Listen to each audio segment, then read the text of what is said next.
ભરૂચમાં રાજકીય પરિસ્થિતિ ફરી એકવાર ગરમાઈ છે। સાંસદ મનસુખ વસાવાએ ભાજપના જ સ્થાનિક નેતાઓ સામે જાહેર મંચ પરથી કરવામાં આવેલા આક્ષેપો હવે ચર્ચાનો વિષય બન્યા।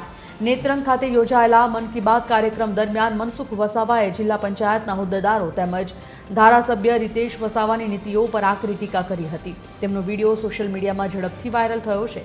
સાંસદ વસાવાએ ખાસ કરીને રાજપારડી સહિતના વિસ્તારોમાં બસ સ્ટેશન બનાવવાના બદલે શોપિંગ સેન્ટર બનાવવાના નિર્ણયનો વિરોધ કર્યો।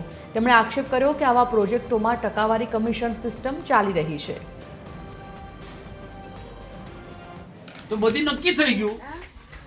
આ જિલ્લા પંચાયત વાળાએ આપણા ધારાસભ્ય બધા ભેગા થઈ ને શોપિંગ બનાવવાના, રાજપાડી શોપિંગ, અહીંયા શોપિંગ, બીજા અલગ અલગ સારા બી કામો લીધા છે, એને આવકારે છે। પણ આ બધા શોપિંગોની શું દુકાનો કામ ભાઈ બીજી જગ્યાએ વેપારી ના બનાવી શકે? શોપિંગ બનાવી તો કોઈ બી જગ્યાએ શોપિંગ બની શકે છે। હવે બસ સ્ટેશન ક્યાં બનાવશો તમે? કેમ બસ સ્ટેશન નથી બનાવતા? ઠરાવ થયો કે જિલ્લા પંચાયતમાં એને કાઢીને તમે શોપિંગ બનાવવાની, કમ શોપિંગ બને એટલે ટકાવારી મળે। હકીકત છે ને ગિરીશ?